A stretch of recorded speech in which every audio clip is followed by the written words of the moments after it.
Hey, I'm Comrade Shane, and welcome to Juche Lessons.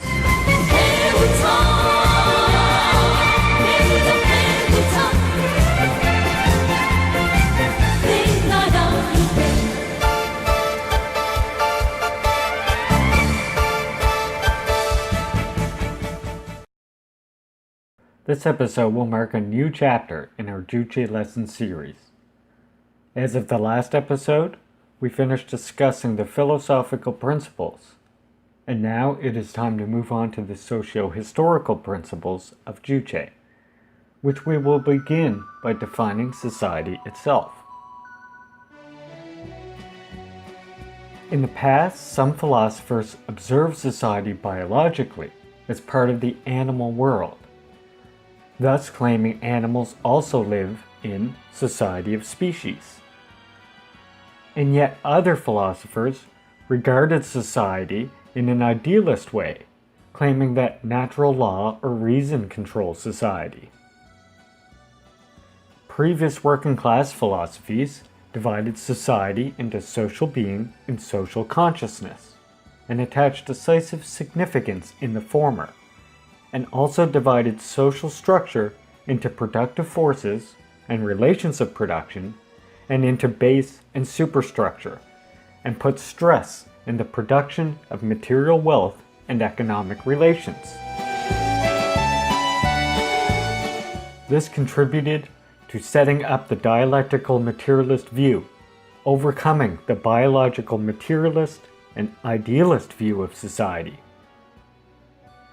But the previous working class philosophy regarded society as objective conditions that restrict humanity, putting decisive significance to material production and socio-economic relations in humanity's activities, thus failing to clarify correctly the essential characteristics of society.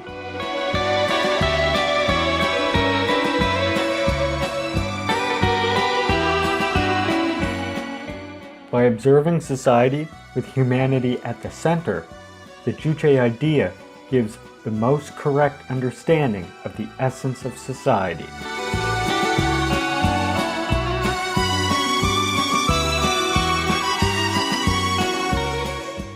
Comrade Kim Jong-il once said, quote, "Society, in a nutshell, is a collective of people.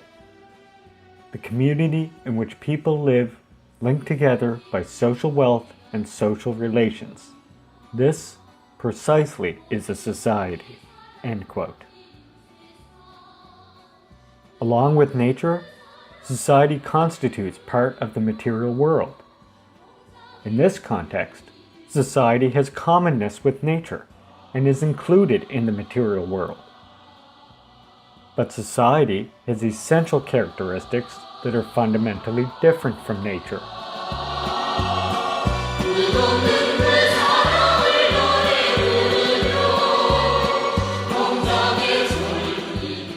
The essential characteristics of society is that it is the collective in which people live and act in organic relations. Herein lies the essence of society.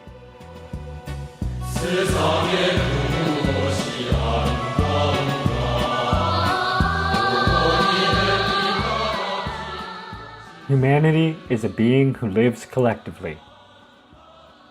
Apart from the collective, humanity cannot exist or develop individually.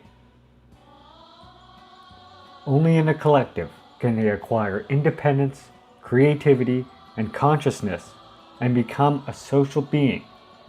And only through unity and cooperation can they transform nature and society and shape their destiny.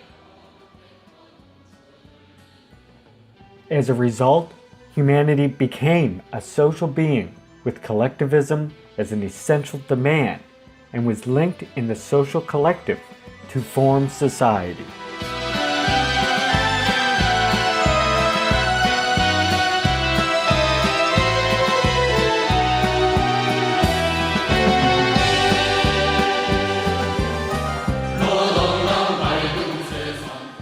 In nature, there are many animal groups. Monkeys and honeybees live in groups.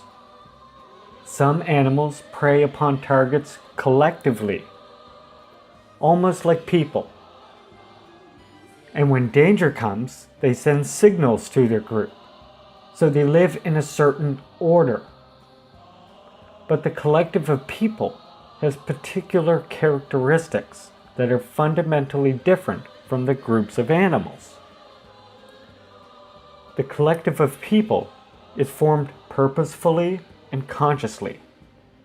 The animal groups are formed blindly, instinctively, and spontaneously, not consciously. The animal groups have orders and rules as if conscious, but they are the products of the evolution of nature itself and have nothing to do with purposefulness or consciousness.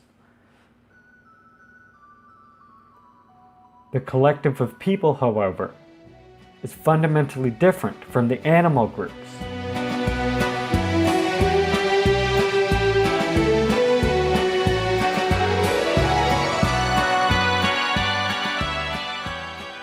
The collective of people is formed purposefully and consciously from the common interests and demand for life. This collective is very diverse in form, size, and character, but all collectives are formed on the basis of commonness of purpose and interests and the efforts to realize them. In society, the collective of people, there are rules to define co-relations of its members as morality, custom, and law that ensure the collective life.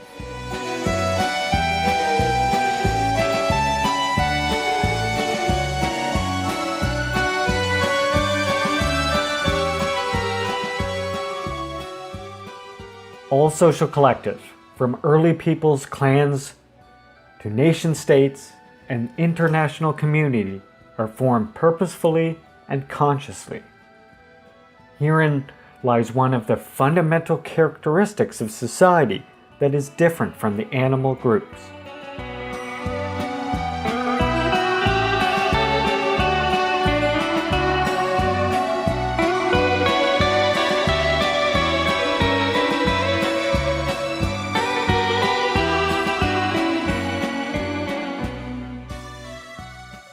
Another essential characteristic is humanity's collective is organizational link. The group of animals is a collection of individuals. Unlike this group, a collection of people is organic and organizational one. All societies have organizational system, order, structure, and means to combine the people in an organic way. The more the society develops, the closer its organic link becomes.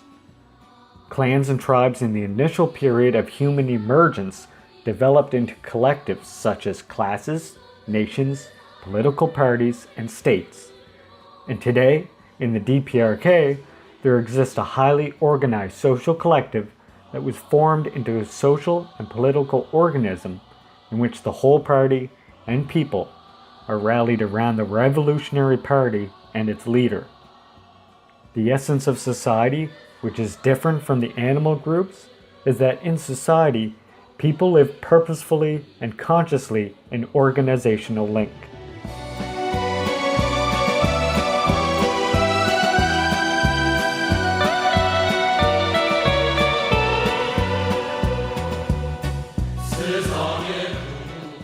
But it is necessary to mention that society is not formed only with people.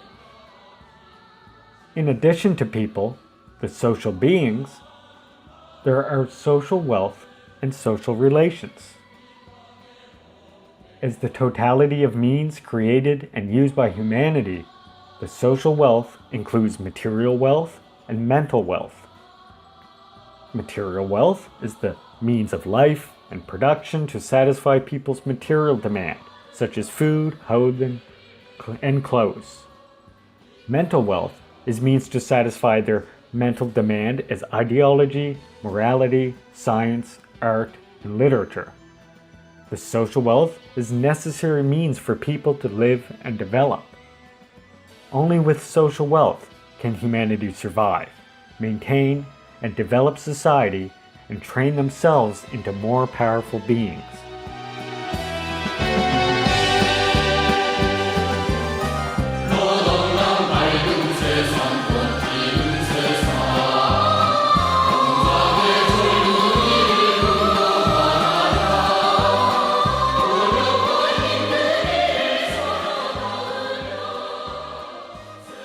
social relations are orders to combine people. Since society is a collective in which people live in link, there are certain relations among them. Society is not a simple mechanic collection, but the collective organizationally linked according to certain orders. The system of these orders is social relations, without which society is inconceivable. Social relations are divided according to different fields into political, economic, ideological, and cultural relations. And the consolidation of social relations throughout the society is a social system. For instance, the capitalist relations of production that were born in the framework of feudal society had not been set as an economic system in feudal society, but became the economic system in capitalist society.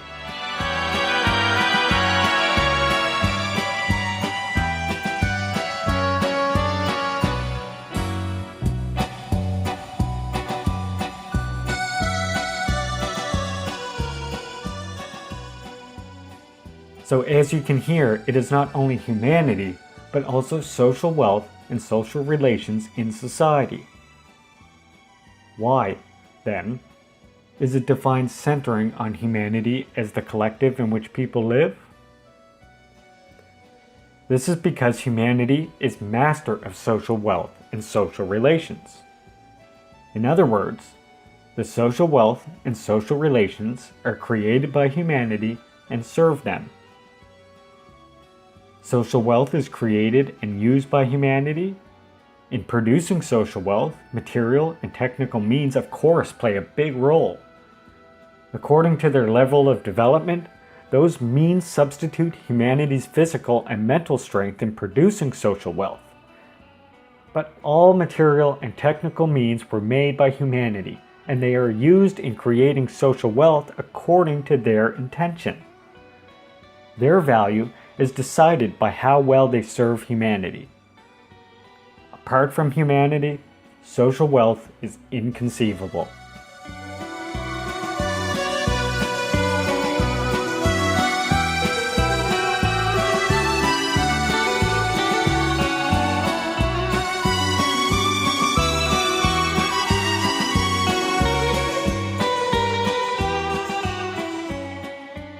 Social relations are formed and developed by humanity. In order to create and rationally use social wealth necessary for their survival and development, humans come into social relations actively. The character of social relations depend on the demand and ability of the people in a certain society. According to their developing demand, they constantly change social relations. The higher demand for independence and creative ability people have, the more advanced social relations are formed. So humanity is master of social relations, as it is humanity who demands and develops the social relations.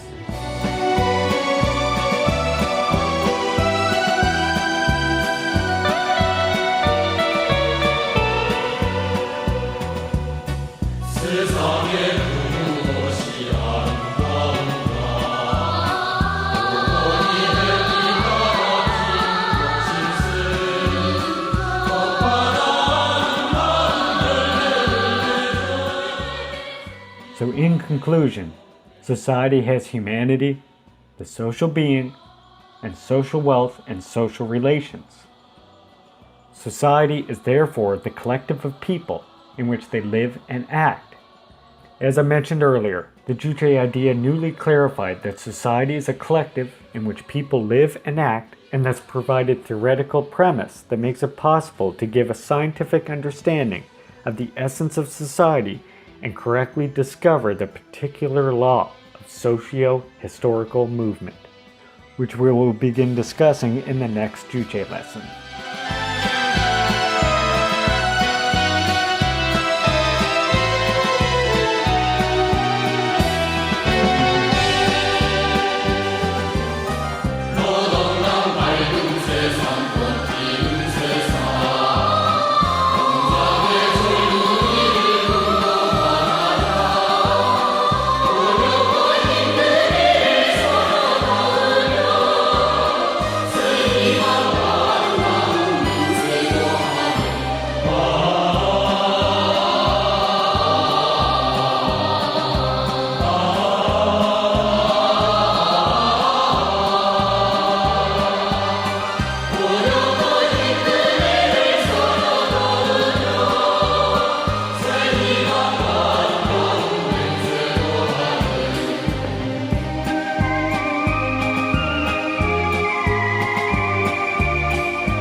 That's all for this episode.